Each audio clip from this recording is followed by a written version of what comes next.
So hi everybody, and welcome to this event, which is organised by the Emergent Nonfiction Lab at the University of Warwick.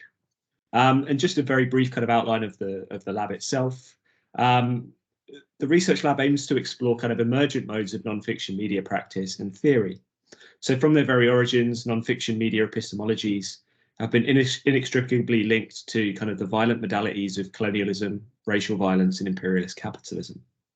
Moreover, modern operational regimes of surveillance, capture, and control are closely connected to historical practices of colonial, ethnographic, and forensic documentary work. Many of our current theoretical approaches to documentary media build directly or obliquely on these histories. Debates on documentary truth, realism, power, and ethics are still kind of marked by documentary's violent origins and legacies. So the Emergent Nonfiction Lab aims to both kind of critically examine these violent foundations of the documentary form, whilst also shifting our focus towards emerging modes of counter theory and practice.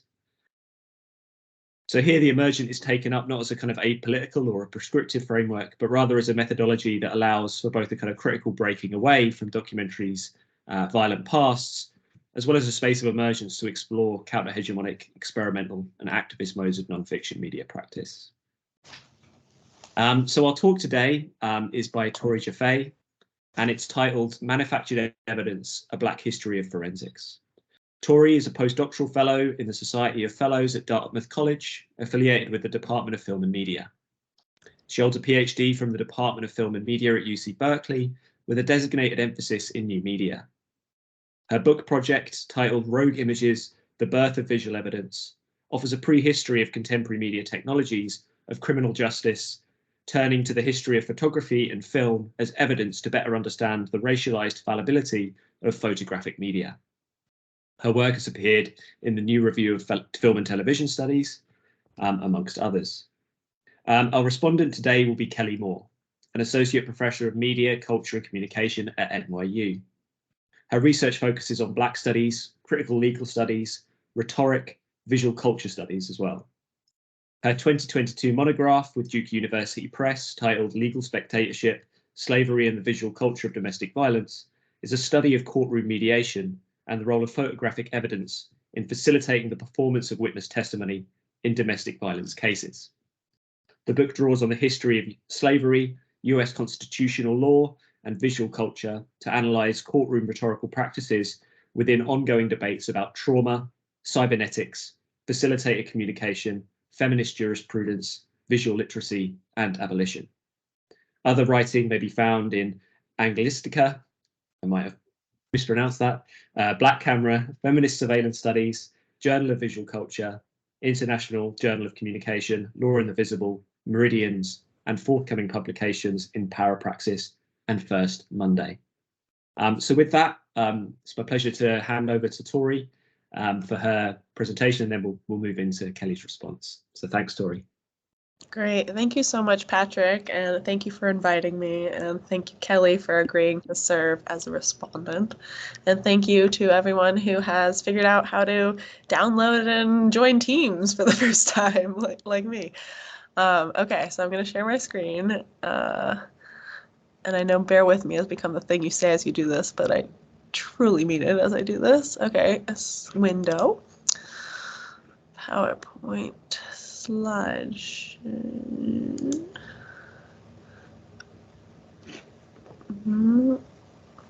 You see it? Okay, sounds good.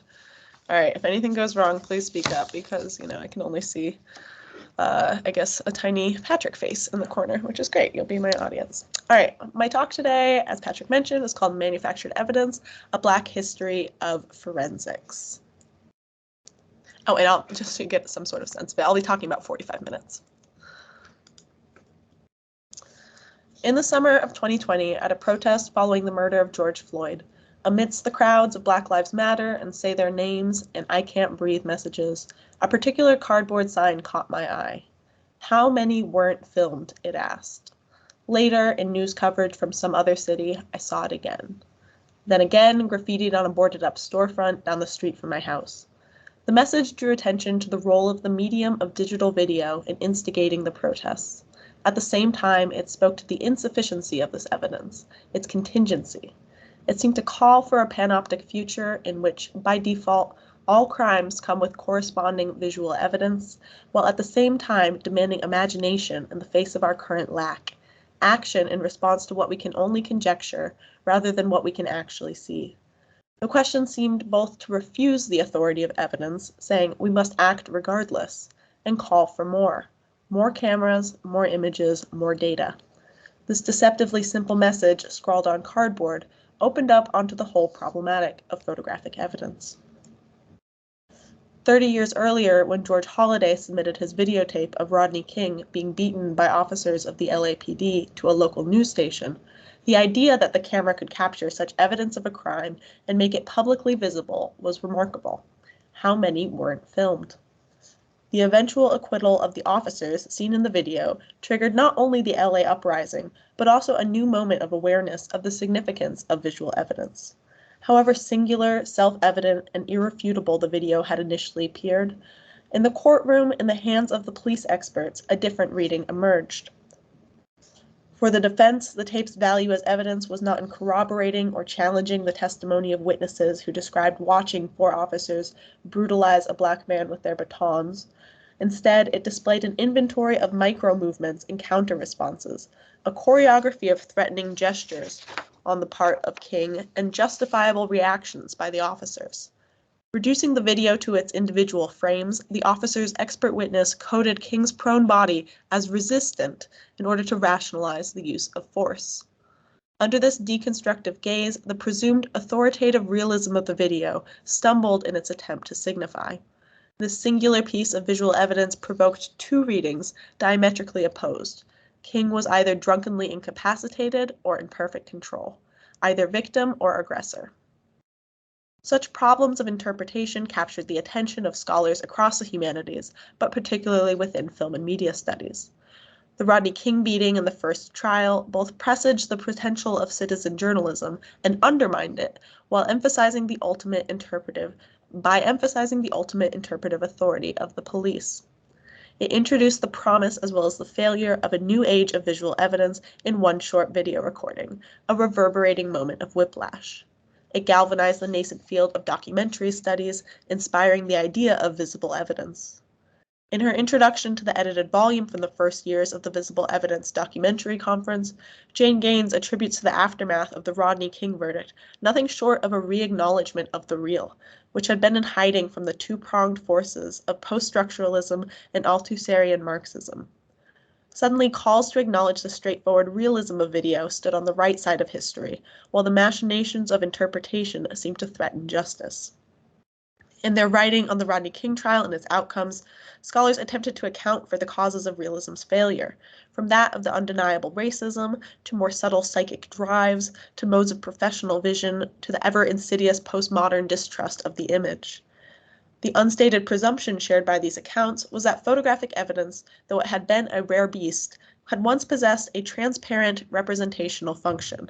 It had been, allegedly, safely linked to truth by the stable bond of photographic realism. Now, with the Rodney King verdict and the coming of digital video, just as we began to see the potential for visual evidence as a tool in the fight for social justice, the meaning of the photographic image had been let loose, co-opted, and undermined. In this talk and in my larger project, I demonstrate that this rogue tendency of the image is nothing new, but rather stems from a mode of photographic looking.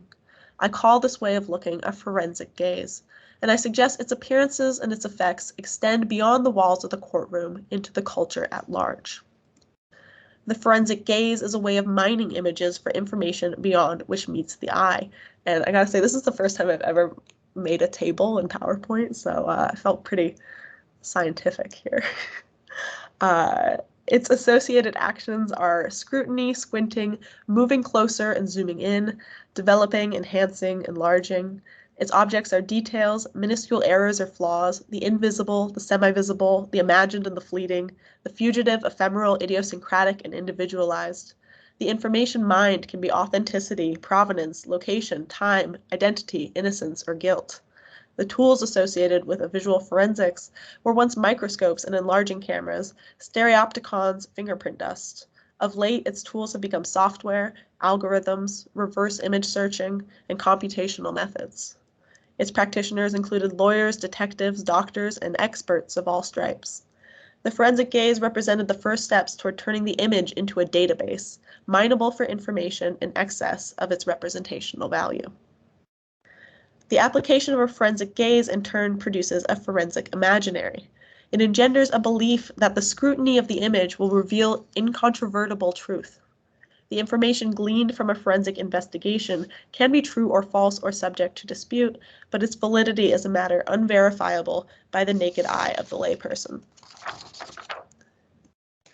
I'm arguing that the forensic gaze is a racialized mode of vision, and the forensic imaginary a racialized fantasy. The motivation for turning to the detail and the depths of the image in the late 19th century was not only the allure presented by the new medium of photography itself, but an obsession with the visual evidence of race. At the time, theories of racial difference proliferated and their proponents sought new evidence. This was an era, as Sean Michelle Smith argues, quote, in which Americans increasingly utilized new visual technologies to read facial types and to establish social hierarchies anchored in new visual truths. Polygenism, the theory that the races derived from different origins, saw evidence of the differences between the races. Contemporary interests in phrenology, craniometry, physiognomy, palmistry, and temperament science, among others, as multiple scholars have pointed out, all shared a preoccupation with the reading of visible bodily details for larger immutable internal truths. Inevitably, Sarah Chin observes, the desire to find in the body proof of difference generated the evidence for such a hypothesis, even though in the guise of searching for it. While photography was enlisted in the service of many of these sciences, I'm interested in how this racialized visual compulsion intersected with photographic and later moving image evidence broadly. So today I'll be discussing two trials just over a century apart. I'll begin with an example from the earliest days of photographic evidence, looking at how handwriting analysis was used in the court-martial of the only Black cadet at West Point in 1880. Then I jump forward in time to Rodney King. Rather than further rehashing the well-trod territory of that trial, I look at one defense expert's use of novel forensic techniques, particularly 3D modeling. Media scholars have emphasized the importance of looking to what Lisa Gittleman calls, quote, the novelty years, transitional states, and identity crises of different media for evidence about the broad conditions by which media and communication are and have been shaped. Considering old new media, as Gittleman does, as, quote, socially embedded sites for the ongoing negotiation of meaning as such, end quote, I seek to explore the role of race in the development of techniques of visual evidence.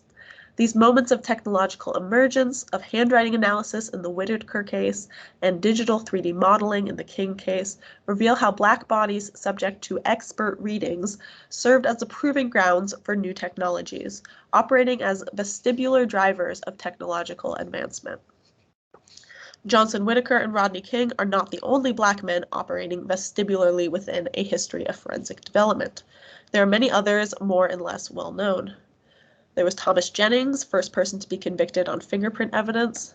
Will and William West, the lookalikes who apocryphally led to the triumph of fingerprinting identification over Bertillonage. James Fry, the first person convicted by lie detector and the source of the Fry standard.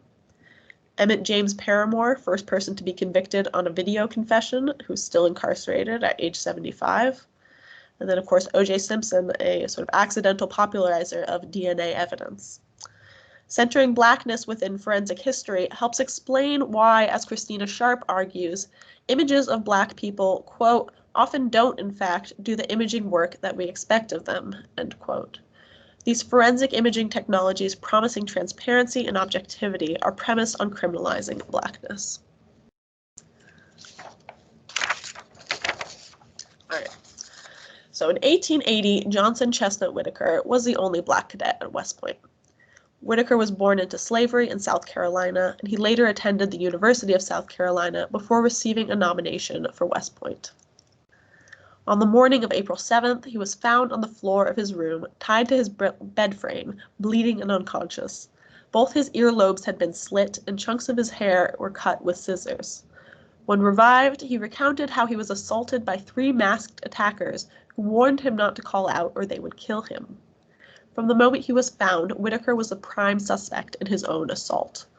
His fellow cadets professed ignorance of any knowledge about the crime and denied hearing any suspicious noises coming from his room the night before. Whittaker was accused, subjected to a court of inquiry, and eventually court-martialed for staging his own attack. The motive attributed to Whittaker was revenge for the ostracization he faced at the academy, a practice that was the standard treatment of Black cadets. It is hard to overstate how sensational the Whittaker affair was at the time. It was front-page news for months. The incident had bearing not just on the fate of one cadet, it rippled outward from there in concentric circles. It concerned the future of integration at West Point and the fate of that beleaguered institution after the Civil War. More broadly, it served as a proxy for the role of Black Americans in postbellum American society at large. Whittaker was blamed for the attack because the West Point authorities believed it impossible that its cadets would commit such a lowly act, and moreover that they would lie about it. That Whittaker was also a West Point cadet was a fact that was glossed over. Whittaker committing the crime himself was the only option that allowed West Point to maintain its reputation and at the same time deal a blow to efforts to integrate its ranks imposed from the outside and resented from within the institution. The evidence in the case was Whittaker's testimony of what had happened and the cadets' denial of involvement. There was also the testimony of those who had found Whittaker tied up and the medical professionals who had examined him. Additionally, and most significantly, Whittaker had received an anonymous note several days before the attack. The note read, "Sunday, April 4th. Mr. Whittaker, you will be fixed. Better keep awake. A friend." Unlike the testimonial evidence, the note was concrete and still available for inspection. This note would become the key evidence in the court of inquiry investigating the case and later in the court-martial. It was handled by so many people during the trials that portions of the note were almost obliterated. During these trials, almost a dozen handwriting experts weighed in on the note. These experts were photographers, bank tellers, microscopists, and penmanship instructors. The science of handwriting analysis was at its earliest stages of professionalizing in the 1880s. It was a varied field with unstandardized methodologies, ranging from microscopy to probability theory to characterological interpretations to photographic analysis. Here I'll focus on two of the experts in the Whittaker trials whose theories and methods speak directly to the relationship between race and a forensic gaze. The first expert was one William E. Hagen, a druggist from Troy, New York, who for reasons unknown to me, engaged deeply in the study of handwriting. Each of the handwriting experts called was given a collection of writings from all of the cadets and asked if any of these matched the note of warning. In the court of inquiry, Hagen described similarities between a number of specimens and the note when inspected under the microscope. In the court-martial the following year, however, he was more certain. In an anonymous article in the Criminal Law magazine that was seemingly penned by Hagen, he argued that Whittaker himself had written the note. Whittaker's writing revealed a characteristic nerve tremor between the thumb and forefinger, and these are some of Hagen's samples as reproduced in another handwriting expert's future article. Hagen testified that Whittaker's writing showed a, quote, want of coordination or harmony between the first and second fingers. That is, one finger did not really take up a movement with the pen at the same point where the other left it off. But of course, looking at these samples, you already can tell that, can't you? Here, the evidence is manifestly physical. It also related to Whittaker's character. The tremor of nerves suggested Whittaker's failure to meet the standards of a West Point cadet. This dovetailed with other readings of Whittaker's character during and after the attack. Whittaker was accused by his white jurors and peers of having a, quote, total lack of manly character and showing himself a coward without one redeeming quality, for not calling out during the attack, if the attack had actually happened, and for fainting from such slight injuries, if he were truly unconscious when he was found. The nervous tremor fit in with this characterization. It was also appealingly biological and concrete, a physical deficiency detectable in the writing. In the anonymous article, the author praises handwriting analysis for offering the ability, quote, to read a man's chirography, which is a fancy word for handwriting, as a phrenologist reads his skull, or a physiognomist his face, end quote.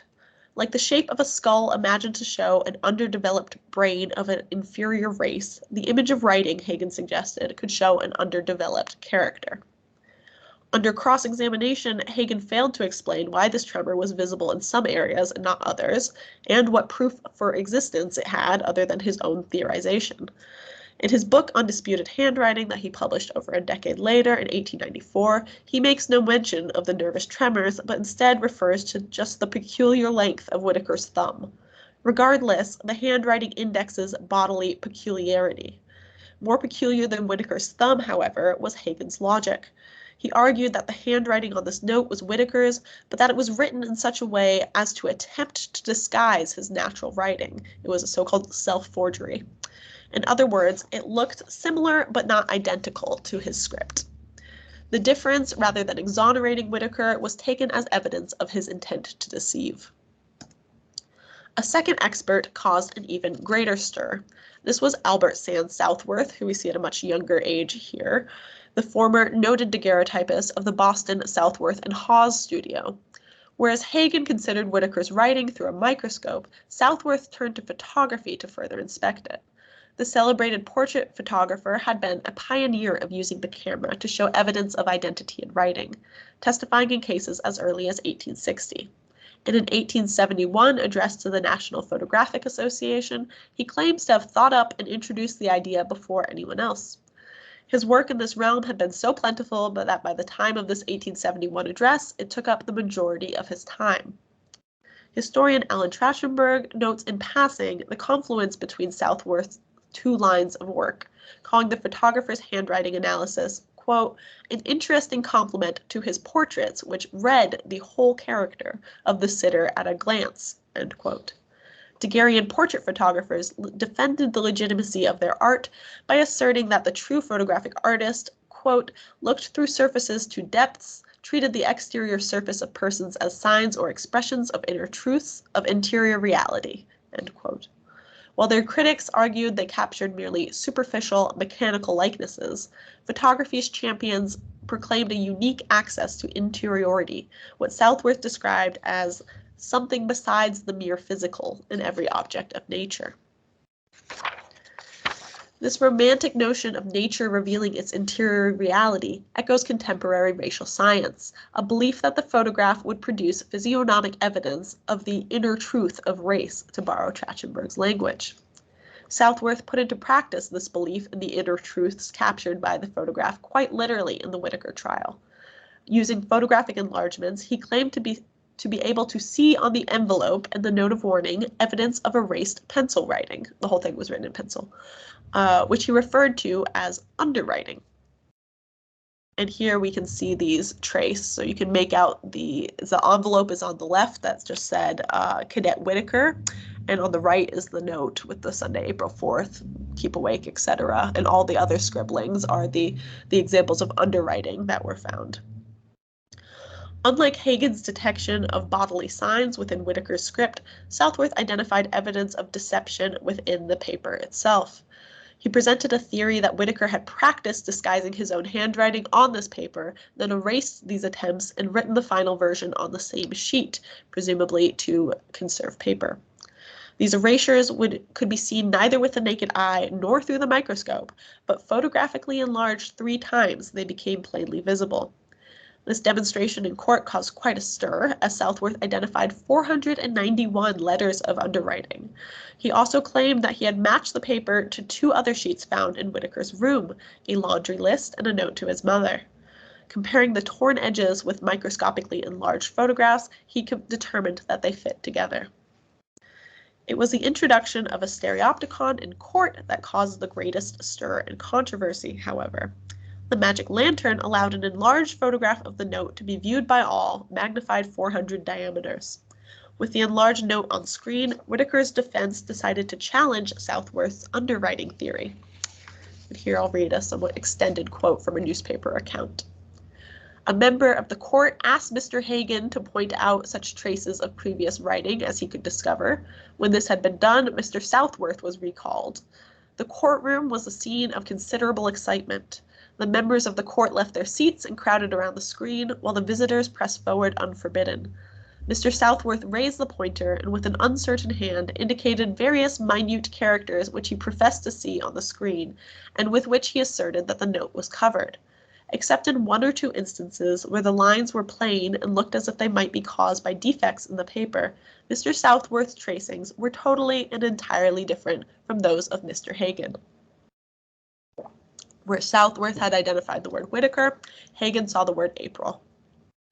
Opposing counsel declared Southworth either the Munchausen or the Ananias of the century, a fancy way of saying who's a liar, and brought in a lawyer who had worked with the photographer to testify against him.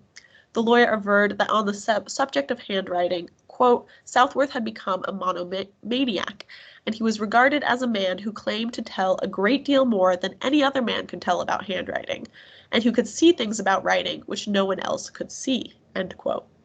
The handwriting expert Richard Upton Piper, employed by Whittaker's defense and whose images we've been looking at here, was so incensed by Southworth's method that he dedicated 2 published articles to tearing down his rival's theory after the trial was over. He points out in his critique that the proposed underwriting appears in magnification sometimes at the same scale as the original writing, meaning that the letters Southworth found would be microscopic on the original.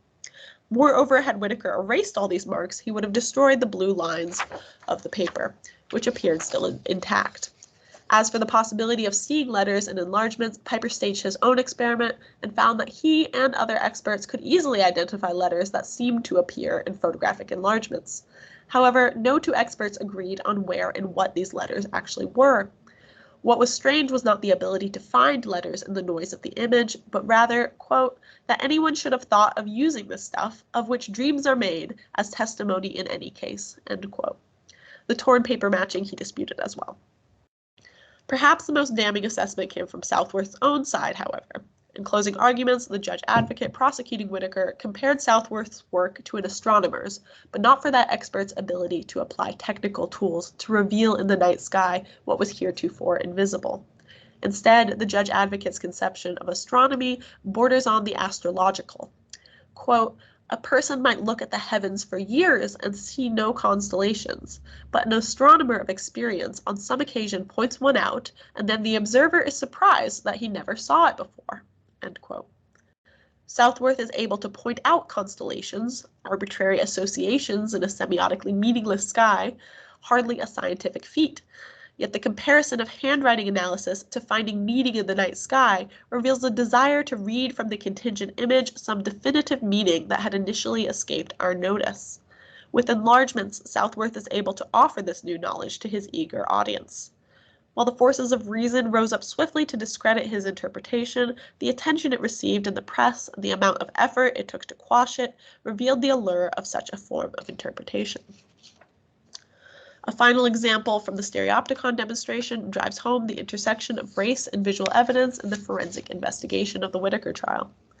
As one newspaper article described it, quote, standing in the strong light with the words, "You will be fixed," projected on the back of his bald head, Hagan proclaimed that the enlarged, blurred thumbprint visible on the envelope was caused not by a greasy thumb, but by a person with a, quote, peculiar skin. This was before fingerprinting was understood as an evidential technology. The significance of the mark was not in tying the document to a unique individual, but in tying it to a non-white racial category. Race becomes its own visible evidence on the page rather than being hidden within the marks themselves in the forms of nervous tremor or underwriting. The photographic enlargement dramatically conflates race and guilt in a masterful visual elision.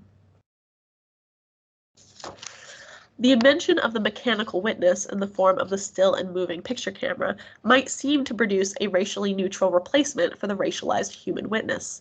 Yet during photography's earliest years as evidence, the courts required a human witness to validate the mute testimony of the camera. Black people were not permitted to testify, not being themselves legal persons. Numerous state laws explicitly barred the testimony of Black witnesses, particularly in cases against white defendants.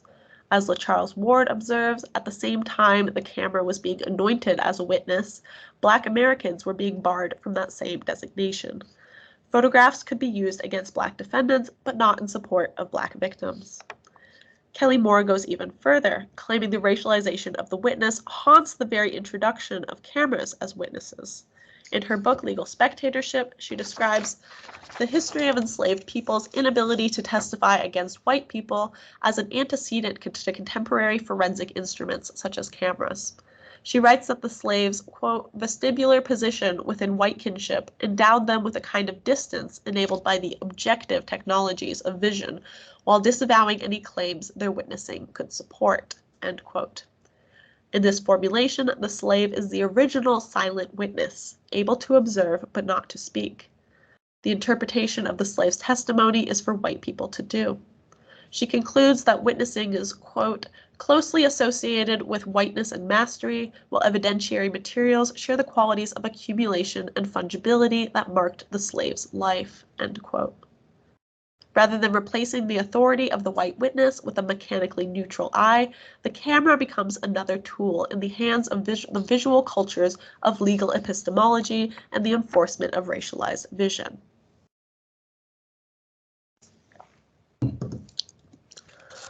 One of the earliest texts to comment on a forensic imaginary provoked by the photograph is William Henry Fox Talbot's The Pencil of Nature. In that volume, Talbot emphasizes the importance of detail to photographic meaning and utility.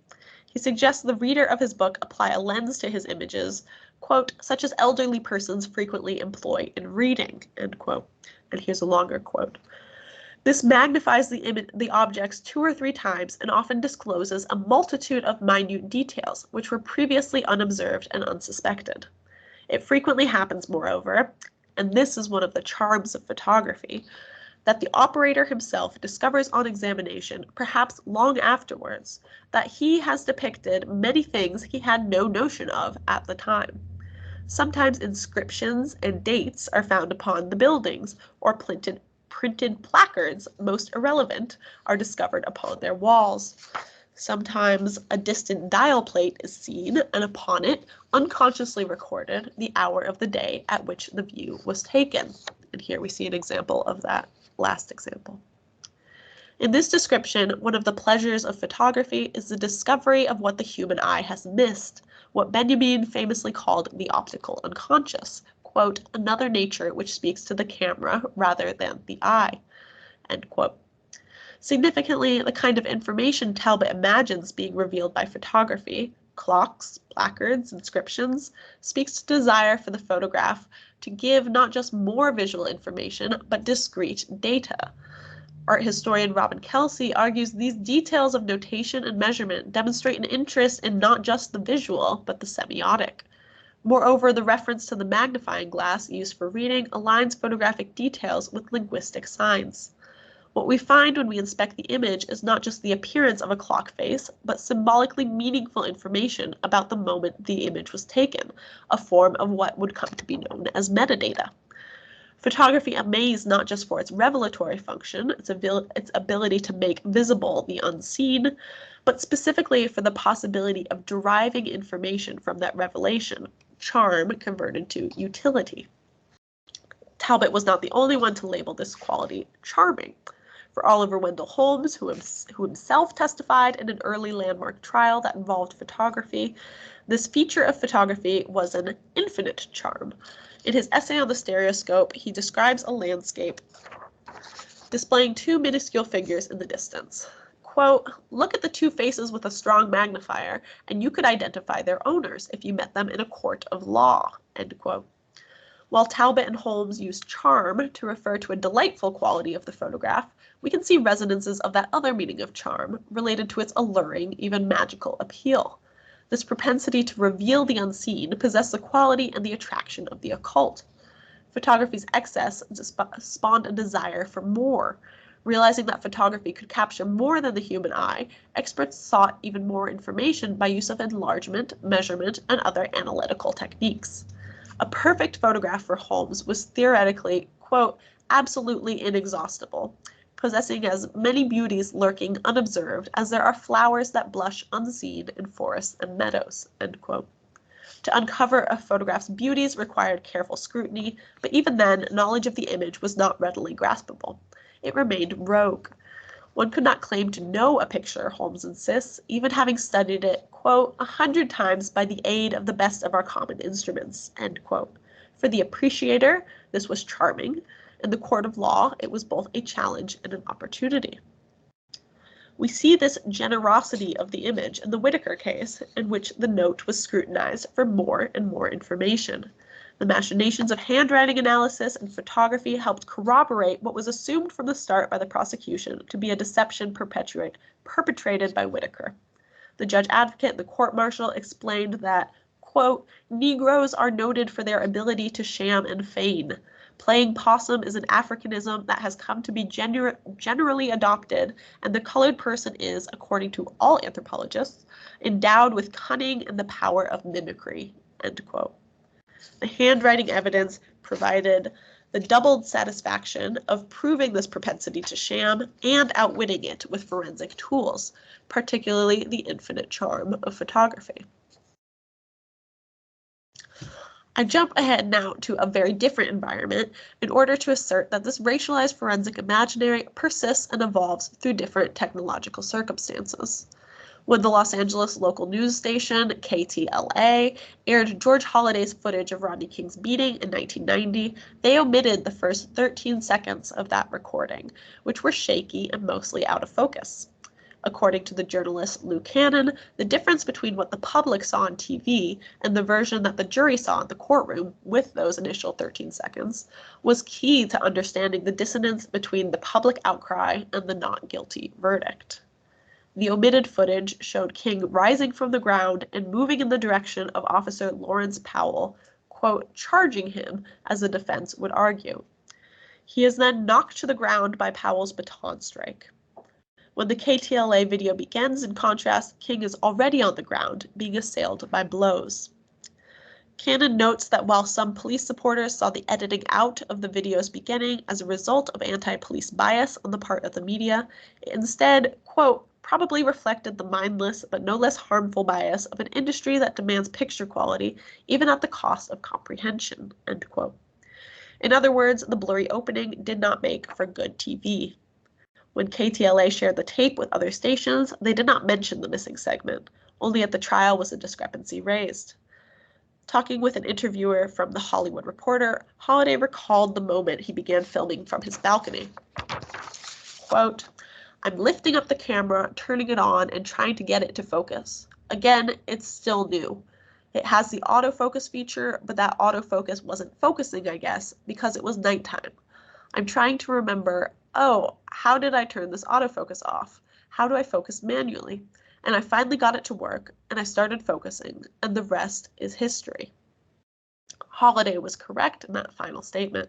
What came after he managed to focus, the rest, was what would become history as evidence presented on TV, and how it was seen and remembered by the vast majority of the country. But what counted as good evidence on TV differed from what counted as good evidence in court, and it was what happened during those initial seconds that would shape history. In 2013, the FBI made public their records on the King investigation. Included amidst the hundreds of pages is a tape log, which we see here. Missing from the tape log is the original 8mm Holliday tape. Of the 63 tapes listed, however, at least 23 appear to be versions of that Holliday tape, described with various modifications, reflecting numerous efforts to make sense of Holliday's original recording, particularly its blurry beginning. In the officers' trials, much would be made of the significance of the opening few seconds and their illegibility, the result of Holliday's struggle with the autofocus feature of his new camera. During those few seconds, 3 of the officers present at the scene agreed that Officer Lawrence Powell's baton had hit King in the face. Powell and his lawyer refused to admit there had been a facial hit, arguing instead that the facial injuries King had received were the result of him falling to the pavement. This point was crucial as intentional facial blows were against LAPD policy. Rather than arguing that he had not meant to hit King in the face, however, Powell in his defense drove home the pavement argument, bringing in experts to support their theory. One of these experts, Dr. Carly Ward, who we see on the left, was a biomechanical engineer who used video to support her argument. In these videos, Powell appears again swinging his baton, but this time at a measuring device rather than a body, and we see that on the right. In the right-hand corner of the frame, an oscillometer readout shows the force of his blows over time.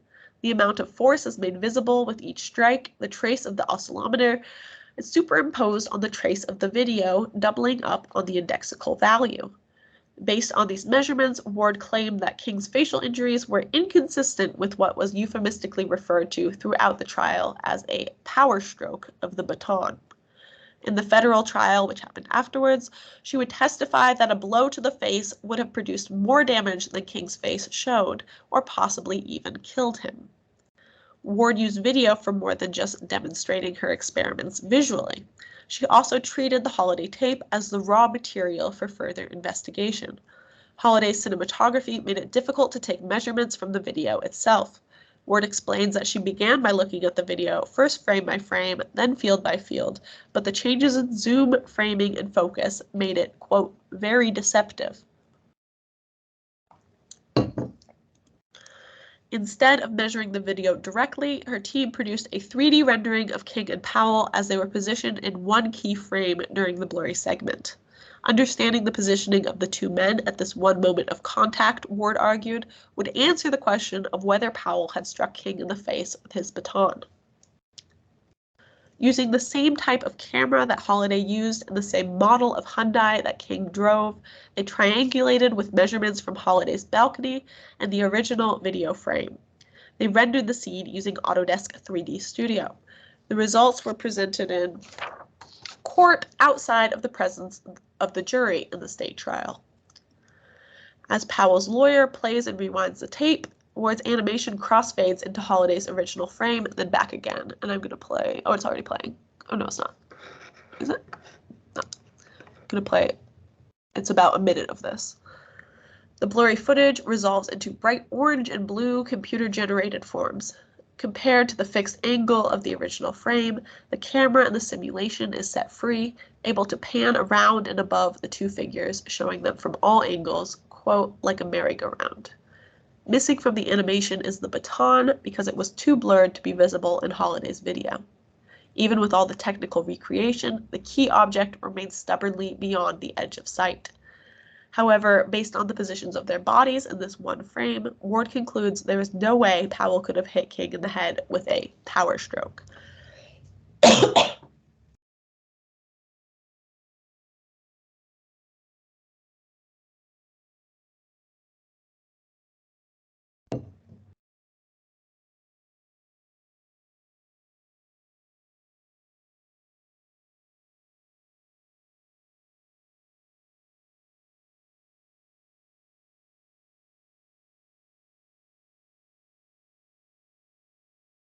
Powell's lawyer never strayed from the fall to the pavement theory, even though it conflicted with the accounts of the other officers, and the judge showed little sympathy to the methods his experts offered, and an FBI-enhanced version of the opening showed more clearly the baton clipping King's head.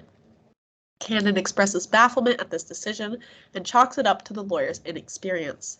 But perhaps we can see him instead as enthralled to a forensic imaginary, the possibility that within the Holliday tape, he had found the data that definitively proved his theory. Excuse me. The courtroom had spent countless hours rewatching the same blurry tape, scrutinizing the same blurry frames in different enhanced and slow motion and frame-by-frame versions, while different parties gave different explanations of what it showed and what it meant. His expert witness and her video renderings had promised to break through the limitations of this compulsive rewatching. Rather than continuing to squint at the visual evidence, she produced a new, crisp visual environment tied to the original through the sober arts of measurement and geometry, rather than the emotionally fraught terrain of witnessing. In her rendering, the blurred forms bleeding into one another in the video picture become smooth and discrete. Extraneous detail is omitted. The two figures in question encounter one another within an empty, black, three-dimensional space. The computer wrests control of the camera from George Holliday's shaky hands, sending it smoothly sailing around the scene at the operator's command. In sum, the video becomes not an object for study, but the raw material that can be melted down to the bare bones of geometry and reconfigured into a new, clear, and definitive model of what happened. Removed from their context, the three-dimensional shapes of King and Powell encountered one another in a space free from race, history, and contingency. Critical race theorists Kimberly Crenshaw and Gary Peller employ the term disaggregation to describe the tendency of the law to narrow the scope of evidence to a particular matter in question, in effect divorcing incidents from their encompassing context. As their key example, they use the strategy of the defense's police expert in the first King trial, which we saw earlier in the slideshow. He broke down the video into discrete freeze frames mounted against white poster board so that each image could be analyzed individually for evidence of misuse of force. We can see this disaggregation of evidence even more clearly in the simulation produced by Ward. Following the logic of disaggregation, both strategies implied that if no single image can show misuse of force, then misuse of force cannot be proven. For Crenshaw and Peller, the verdict in the state trial was not exceptional, but rather indicative of how the justice system as a whole operates. Like the experts isolating single frames, the law takes as its object individual instances disaggregated from one another and from their surrounding historical context. The problem with the acquittal of the officers in the first trial, quote, was not that it deviated corruptly from some objective norm of legality or objectivity, end quote. Even though justice had not been served, the law had functioned precisely as designed. The problem, instead, was with the disaggregating norms of legality and objectivity, which, quote, themselves constitute a narrative, an ideology for understanding race that excludes from vision the political and power-laden terms of race relations, end quote. Ward's reconstruction of King and Powell, faceless, raceless, and floating in empty space, removed the legal question from its situating context. Divorced from context and disaggregated, these details become rogue, available for re-aggregation into some new regime of truth. Ward's testimony and videos were not allowed to be presented before the jury in the state trial. The judge ruled the material irrelevant and prejudicial. In the federal trial, however, which took place afterwards, she was allowed to testify and show what the papers described as a, quote, cartoon-like video of a man falling to the ground. The judge issued a warning about junk science, but said the jury could decide for themselves. The prosecution's expert was able to convincingly dismiss the defense's video evidence based on his medical experience. If King's injuries were a result of falling to the pavement, he would have broken his nose as well, he claimed. By the time deliberations began in the federal trial, no juror doubted that Powell's baton had collided with King's head, intentionally or not. On the contrary, it was the one fact that the 12 agreed upon from the outset. The jurors, once on their own, would continue to watch and rewatch the tape, reenacting the incident themselves, with one person playing Powell and another King. Cannon reports, quote, they found activity on the videotape that had been pointed out to them during the trial and activity that did not exist, end quote. Even after listening to 6 weeks of testimony about the tape, they continued to find within this audiovisual evidence new details and new meanings. Ultimately, they found Powell and his supervising officer guilty. While overshadowed by more legally consequential aspects of the trial, this early detour into video forensics both presaged the future while harkening back to the past. It showed the powerful seductiveness of the idea that the image contains locked within it answers to the questions we might have of it.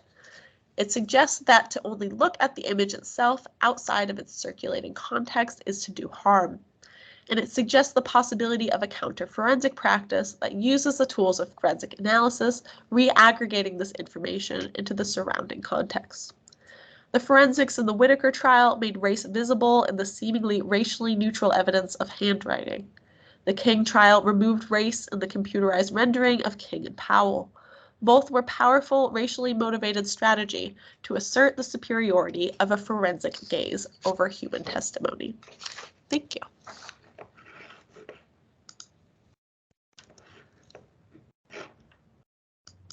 Thanks so much, Tory, and yeah, okay, Kelly, I can hand over to you for the response. Thanks. Okay, great. Thank you so much, Tory and Patrick, for inviting me to respond to this lovely paper. And it's really a pleasure to be in conversation with you about this work. Jeffay's Manufactured Evidence, A Black History of Forensics describes what she terms a forensic vision, a way of looking that goes beyond matters of the courtroom to culture at large. The argument is built, very clearly, I might add, through two legal case studies involving varied uses of forensic vision, the 1880 Whittaker case and the 1992 Rodney King trial. Two trials involving forensic analyses of visual evidence of two Black men, print in the case of Whittaker and Holliday's video recording of King. A chronotope is established through the two studies, linking us not only to a genealogical trace of an origin of forensic vision in the 19th century culture, to its contemporary work of forensic vision in the 20th and 20th century, but also to emancipation from New World slavery and the contemporary struggles for liberation and autonomy and race and gender-based civil rights protections. This second aspect, emancipation, in Jeffay's history of forensic vision, is linked to the politics of racial uplift, its promises through Black education and skills acquisition, in the case of Whittaker, and its resistance found in the consolidation of Jim Crow laws. Jeffay is presenting a Black history of forensics. What can this be? And what are its implications for how we see today, where we, seeing, and today might all be understood or read in scare quotes? In order for this chapter to be a Black history of forensics, I think more could be made of the long 19th century cultural moment, where the discourses of race, science, and technology intersect in ways that get folded into law and governance. The Whittaker case occurs in the context of ongoing colonial conquest, the reconsolidation of slave-like conditions through Jim Crow laws, shifting technologies of voice and listening. And here I'm thinking of Lisa Gittleman's first two books, the Paper Knowledge book and the Scripts, Grooves, and Writing Machines. Similarly, Rodney King, I think, deserves thought in a larger context of racial politics, transitioning from the war on drugs and the Cold War to the war on terror. This could be done, I think, through footnoting or moments peppered through the case studies. And I think the more of a cultural context here will become clear shortly. More writing, I think, on the political context of Whittaker and King and the King trials would, I think, set Jeffay's chapter up to say more about what forensic vision is. My comments today thus emerge out of the science organizing the long 19th century cultural, legal, social, and technological transformations, and the role that science is has in reconfiguring race on the body through colonizing the senses. And I'll develop that line of thought here. First, I love the recounting of the importance of the King trial to critical histories of evidence, but leftist politics more broadly. Jeffay intelligently points out that the leftist hold on post-structuralist deconstruction and Althusserian Marxism got destroyed by the King defense team's disaggregation of the video footage in the King trial. Judith Butler and Alan Feldman and others have written about this perspective shared by Jane Gaines that highlights the cultural amnesia the defense teams created through that evidentiary strategy. From this opening, situated in linguistic revolutions, right, post-structuralism, and the ideology of the commodity, Jeffay might signal to us that she is thinking of forensic evidence as a commodity of sorts. For example, early on in the chapter, Jeffay is elaborating on the forensic gaze. She writes, quote, "Its actions are associated with scrutiny, squinting, moving closer, etc. The forensic gaze thus produces. It is a productive capacity that then affects practitioners, quote, including lawyers, detectives, doctors, and experts. The forensic imaginary represented the first steps toward turning images into databases mineable for information in excess of representational value." So here I think the work of Cornelia Visman should be cited, quoted perhaps here. If Jeffay is thinking with the commodity, then this paragraph, where she says this early on, might end by pointing out to the link to the enslaved as commodity, as the raw material bound up in the forensic gaze and the very path of forensic analysis and investigation. How to make sense of the forensic gaze that moves from image to database. This is the work that this one does. The concept needs to be expansive and, dare I say, plastic, because it needs to perform conceptually the idea that the forensic gaze, or perhaps forensic sensibility, is distributed across objects and subjects, embodied by media and people who in these cases are Black. I cannot recommend enough to the author Erica Fretwell's recent book, Sensory Experiments. She talks about psychophysics, the science that gripped the 19th century. Psychophysics originates in German sciences of sensory experience. The science, quote, shifted the understandings of feelings from the epistemology of sentiment to the phenomenological terrain of lived experience, end quote. Developed between 1840 and 1880, like this is your time period for this first case, psychophysics was an experimental science that tested people's subjective responses to auditory, gustatory, olfactory, tactile, and visual stimulation, and paved the way for technologies like the phonograph and forms of bodily discipline. This book plots the transformation in the study of the senses and what the senses disclosed about interiority and the placement of the subject within social racial hierarchies. The science emerged during Reconstruction, the time of shifting social and racial categories from enslaved to free labor, retooling whiteness through cultivation and ordering of domestic tastes. There is a chapter on touch in this book that brings together a meeting between Helen Keller and W.E.B. Du Bois, an analysis of Keller's handwriting and how knowing through skin, flesh, and touch disrupts the coherence of the subject of knowledge and subjectivity itself. And here we might think about the touch of the hand on the paper. Blackness and white feminine disability are integral here to knowledge production about norms around legal evidence and scientific fact. I think after a deep dive into this book, the rehearsal of Talbot's Tinsel of Nature and Oliver Wendell Holmes and the Benjamin might be updated or maybe even replaced with references to this 19th century world of psychophysics. And then I think you could say so many more things because it takes up, as it stands, like 2 or 3 pages, right? Psychophysics is the science that gets revealed as junk science, right? So in all these like critical legal theory people and surveillance writers, there's always this moment, even in my book, where we talk about the Frye Doctrine or the whole, we cite all of the case law on the junk science doctrine. But psychophysics is actually the world that all of this junk science referencing comes from, race science included, right? Race science especially. Psychophysics is effectively a race science. It drove how cookbooks were written, the emergence of diets, how things should taste and feel and smell, how all 5 senses can be made to produce clues about racial identity to be managed. Jeffay's chapter might elaborate the forensic gaze as a product of the prominence of psychophysics, the world in which all the handwriting experts that she's talking about lived. But even psychophysics could be said to ultimately refer to a white gaze, right, to be one other moment in it. And this is the argument that Nicholas Merzeff's new book, White Sight, written as a call to action, that gives us the tools to understand that even the Statue of David is a moment of racial profiling.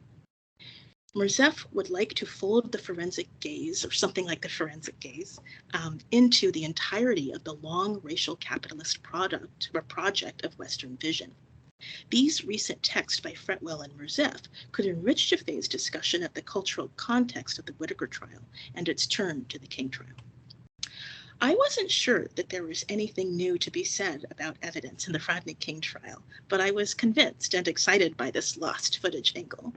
That said, a number of books on visual evidence post-King have made similar moves to historicize visual evidence and how it gets mobilized by courtroom players. And I'm thinking here of Jonathan Finn's Capturing the Criminal Image, Feigenson and Spiesel's The CSI Effect, I think. Sorry, is that right?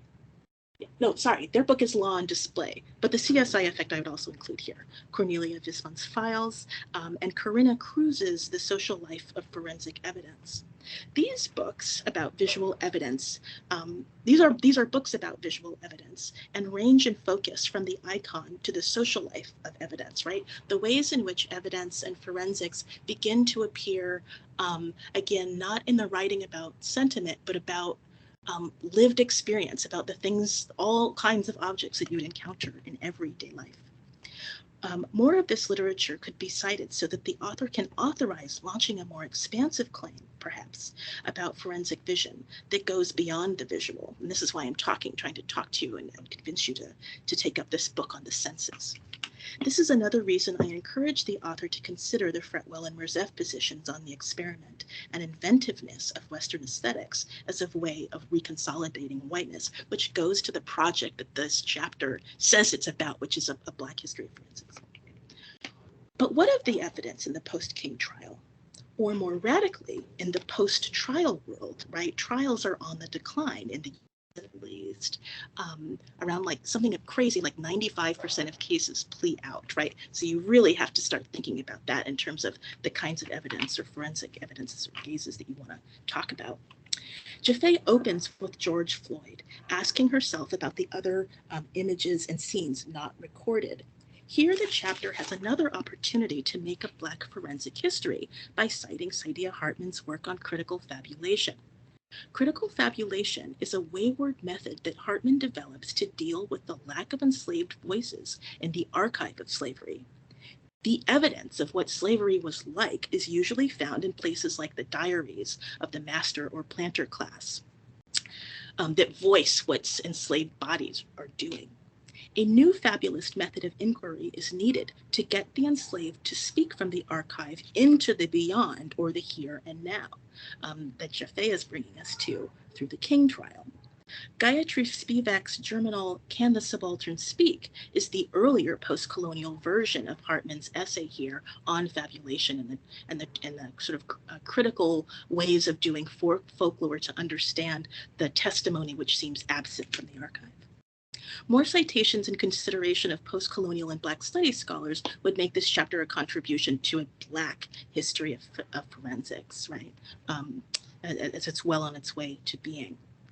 Is Jeffay concerned about how we capture Black histories of forensics or forensic histories of Blackness? The feedback loop here is worth considering. One of the ways the forensic gaze is changing in relation to bystander recordings, which you mentioned earlier in your talk.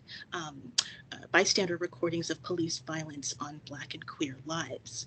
Sandra Rostovska's book, Seeing Human Rights, Video Activism as a Proxy Profession, Alyssa Richardson's Bearing Witness While Black, African Americans, Smartphones, and the New Protest Journalism, and Autumn Womack's The Matter of Black Living, The Aesthetic Experiment of Racial Data, 1880 to 1930, again, your time period, offers excellent studies of surveillance witnessing and the people who have always had to make their own data and evidence since the colonial encounter. The chapter could point toward alternatives to the forensic gaze, or even the pitfalls of democratizing such a gaze through mobile technology and the internet.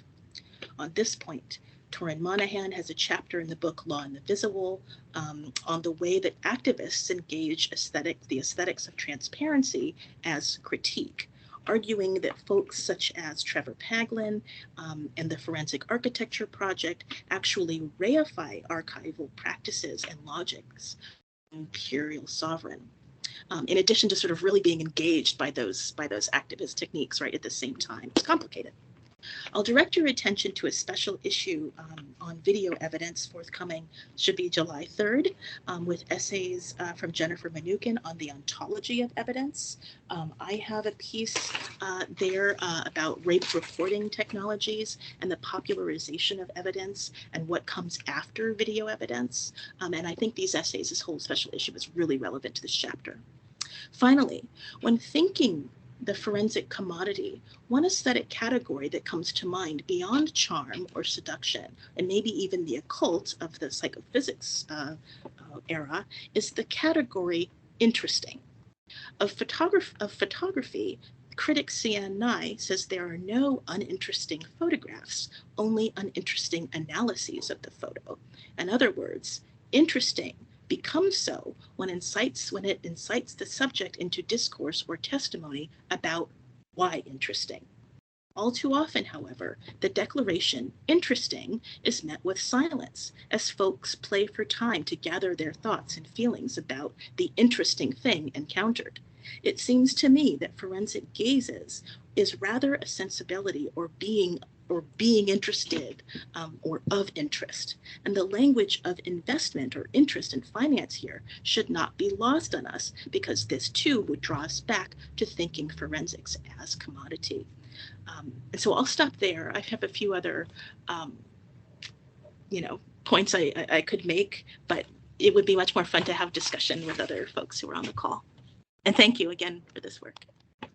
Wow, thank you so much, Kelly. Can I enlist you to respond to everything I write? No! Reasonable. Well, that's great. I don't know how we want to proceed, whether opening up to... It's really up to, I mean, yeah, I don't know if Tory, you want to respond to the response, or if you've got some, yeah, I mean, I'm also happy to send this to you, so you don't need to worry about taking notes. I know.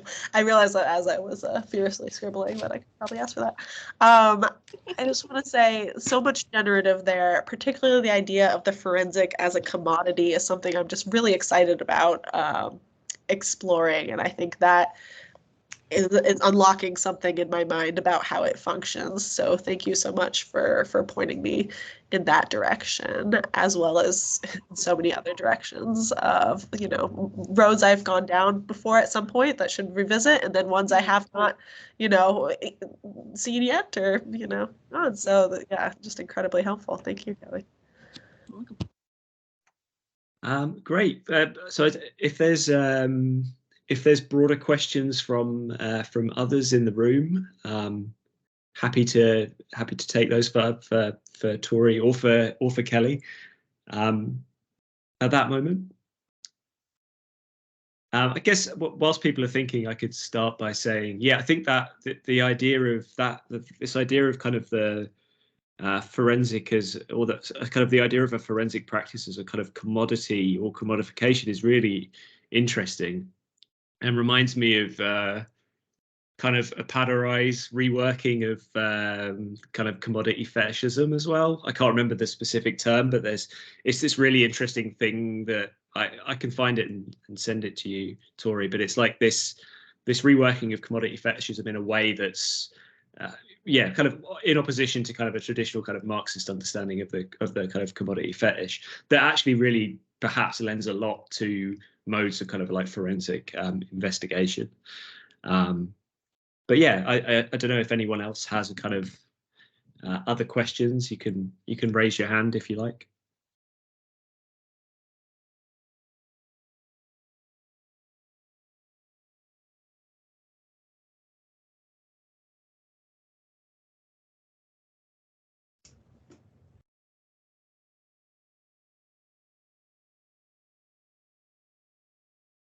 Probably no one knows how to do this in Teams.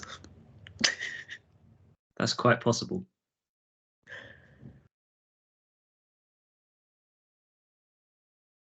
Oh, Kelly, you're muted, sorry. If you share a screen, I could show you a picture of the Helen Keller chapter that I think is really pertinent to your discussion. Let me try and find. I took a screenshot of it from the book. Where are my screenshots?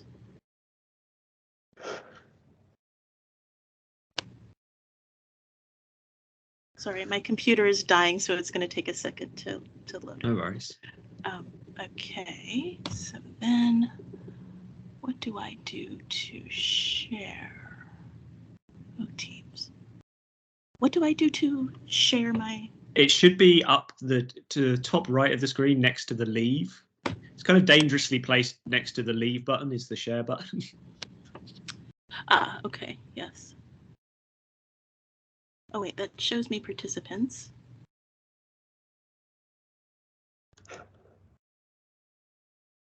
Sorry, I'm not seeing where It's I can okay. share my screen. I can, if you, do you want to send the, can you send the link in the chat and I could share my screen or? Yeah. 1 second.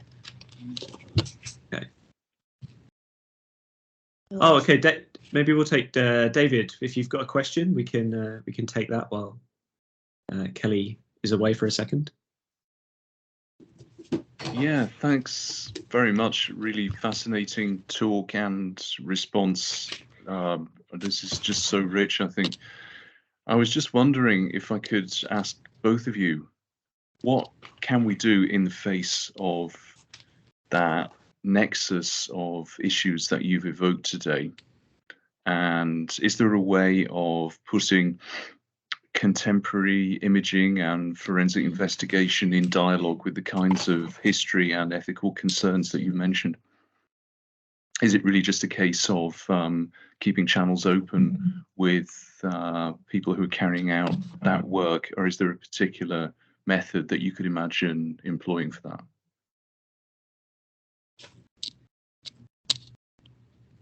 Kelly looks ready to respond, but maybe it's just because she's so big on the screen. No, I was pointing to you. Point that way. Are you asking particularly about like a more counter forensics type work, or with like a forensics like within the courtroom setting? David?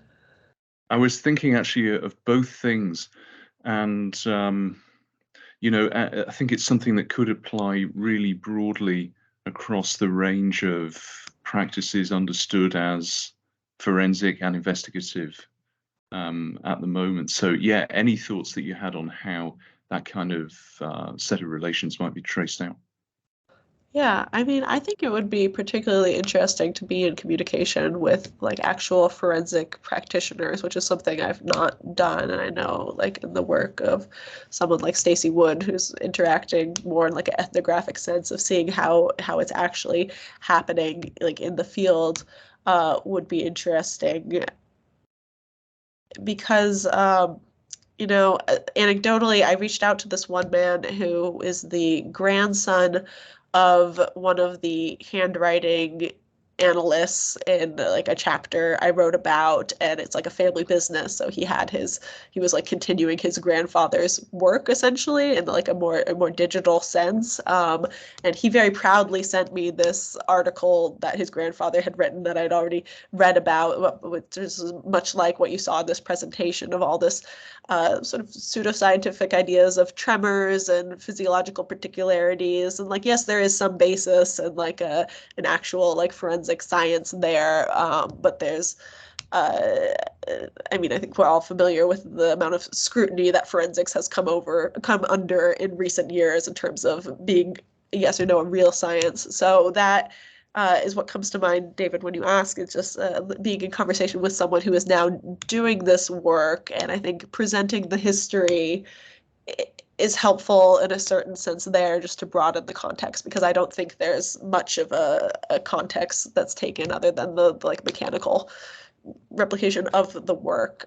From a counterforensic side, I'm really interested in just continuing to engage in dialogues with what people are trying to do, because I think it's really interesting work, but with a lot of potential to replicate, you know, the same things we see within the courtroom, as Patrick was sort of discussing within his description of the series or group or whatever it is there. So, you know, to that end, you know, I met Patrick through a symposium I put on media forensics and thinking about those sort of relations. So I don't think I'm kind of dancing around your question, but I think like a step one is a dialogue there. Thank you. I am a little more ahead in head, you know, in terms of, you know, career things. So, you know, being finished with a book, I've been able to think more about kind of what comes next in the forensics question. And one of the ways that I started thinking about it was I teach a forensics class that I kind of turned into a clinic, where we go to the courtroom and we draw we sit in the courtroom audience and we draw pictures of what we see.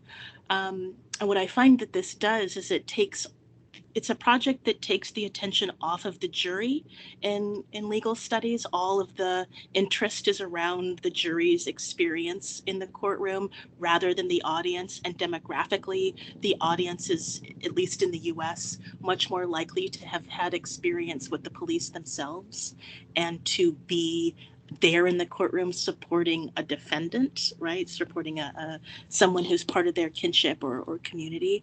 And we draw those things as a way of making our own data, as a way of countering the tradition of the courtroom sketch artists and that logical, cohesive image of courtroom architecture. And we draw our own pictures. And the pictures are crazy.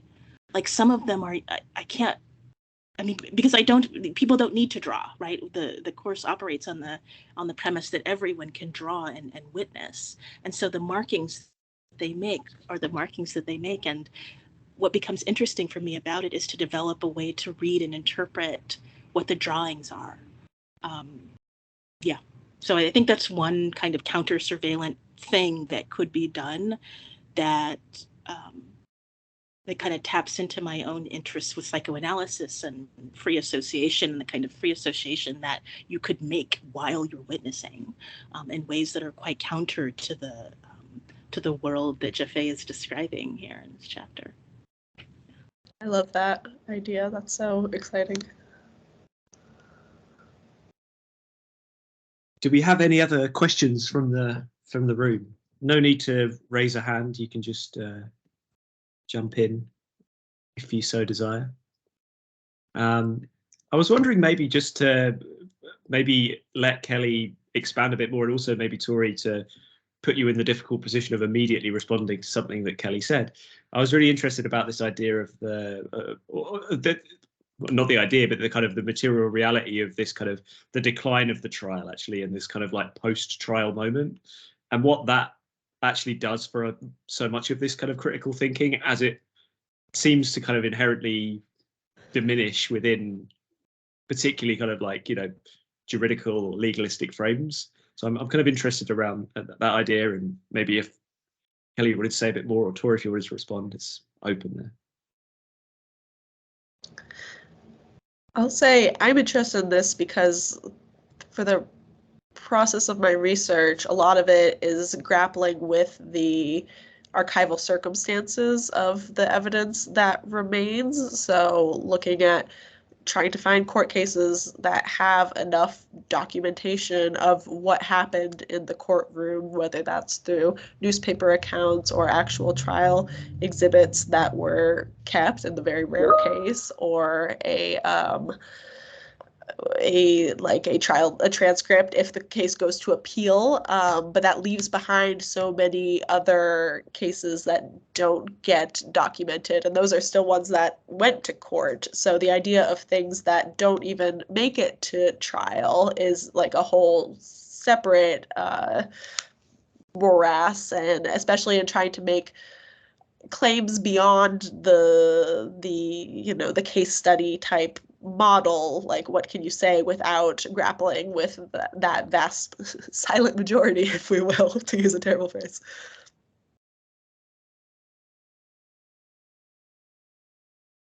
Sorry, I think I might be breaking up. My connection looks kind of funky to me, but the post-trial world stuff is, I think, very interesting in terms of our thinking about forensics, because at least in my current work, I'm noticing that it's led to the popularization of evidence. But another way of saying that is the creation of like new forms of evidence that are based on tools that victims come up with for themselves, or rather an intersection of tool use that victims come up with for themselves that they share online, and platform capitalist entrepreneurs who make tools to help victims report, as I mentioned in my response to your chapter, but all sorts of other tools around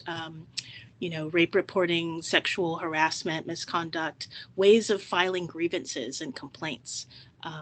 So that function as a kind of popularism, precisely because the courtroom seems to becoming less and less the place to have those issues discussed and to have one's day in court. So I think that the kinds of like popularization of evidence, I think, is interesting and maybe interesting in terms of how those kinds of tools, how they might enter the court and how the judicial branches will try and control that evidence, going back to the very, Frye Doctrine, Dobert case law, that you've been talking about.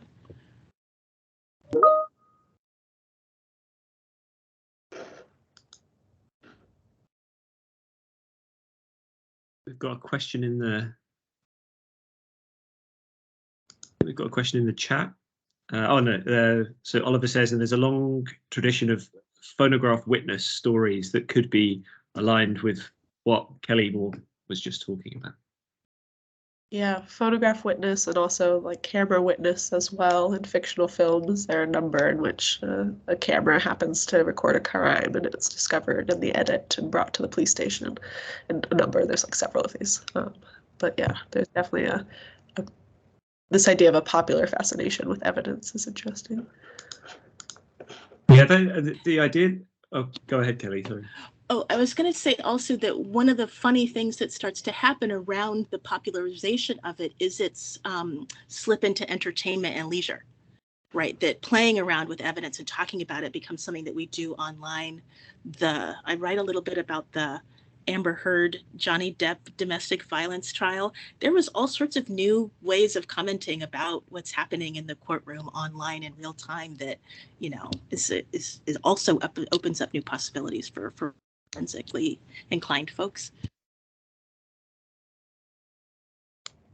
Yeah, that's really interesting, and an old colleague of mine, former colleague Philip Dominic Keidel, has written actually about this an idea of kind of like forensic fandom, particularly connected actually to he draws on several examples, but it seems particularly relevant to that idea of a kind of popularization of those set of practices. I'd also mention, I don't know if you've seen Theo Anthony's film All Light Everywhere that came out. I mean, it's an amazing kind of history of the development of like the Axon body camera and different modes of kind of like surveillance. But one of the kind of threads of that story is he follows what we could say is one of these kind of like entrepreneurial surveillance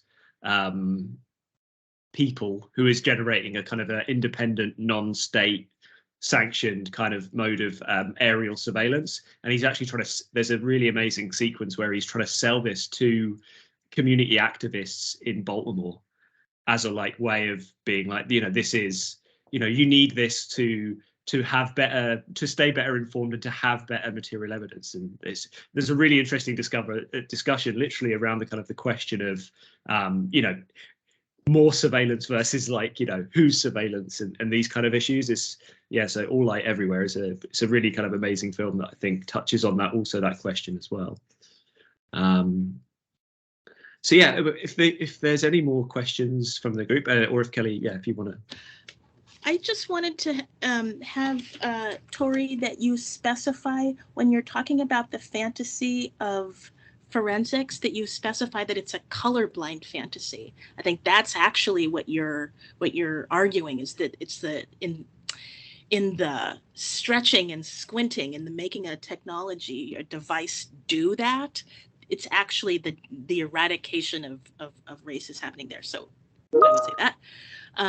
If you want more citations about that, Sora Hahn's first book, The Letter of the Law, no, The Law's Letters, that's what the book's called, and Jared Sexton's work, like all of it. And also there's something about the Whittaker trial. I know that I kind of maybe have a question around how tied you are to the Rodney King, because there's something about the Whittaker trial that sounds a lot like the Jussie Smollett case. He's the actor from the show Empire who's accused of falsely claiming a hate crime. and there's another, maybe like he hired a Nigerian immigrant or something to fake this assault. Like it's a whole thing, and I don't think it's even over. But there's something about that and the Whittaker case that if you know, given that there are so many other cases and this is a thing that keeps, there's a repetition here, you might add, you know, check out that case and what the evidence is. There's photography there too. I think it's CCTV. That's an interesting idea. Yeah. I keep, like, floating around in my head is your provocation or question of whether this is a Black history of forensics or a forensic history of Blackness. And I was just wondering if you come down on one side or the other, or should it be a Black history of forensics and it's not yet? Or yeah. I mean, I've begun to get really interested in forensics, so I'm super, you know, I'm looking for feedback loops everywhere. And there's something about your title and what the chapter does that makes me ask that question, because I've already been thinking about kind of arguments that get reversed and, you know, that have a feedback to them. And so in a way, I'm kind of still asking that question myself of what a forensic history of Blackness would look like. I think that's kind of how I write or research. Yeah, I don't know. Interesting. No, I just appreciated the framing. Yeah, no, I appreciated your paper because it made me think of it. So.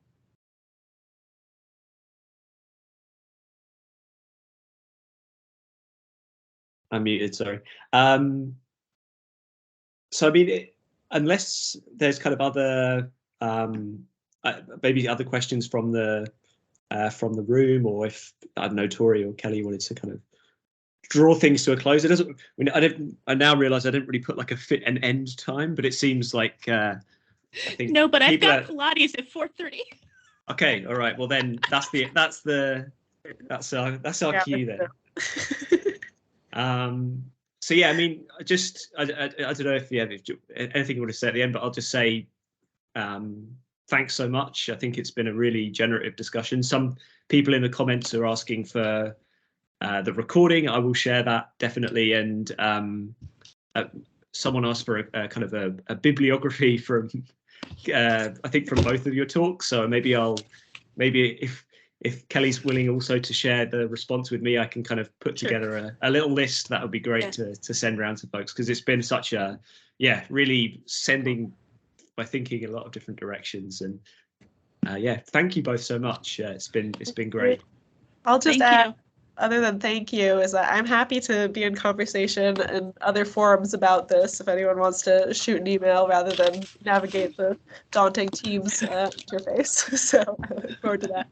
And thank you, Patrick, for the invitation. Thank you, Kelly, for the incredible generous response. Thank you so much. Thank you for writing this chapter. It looks great.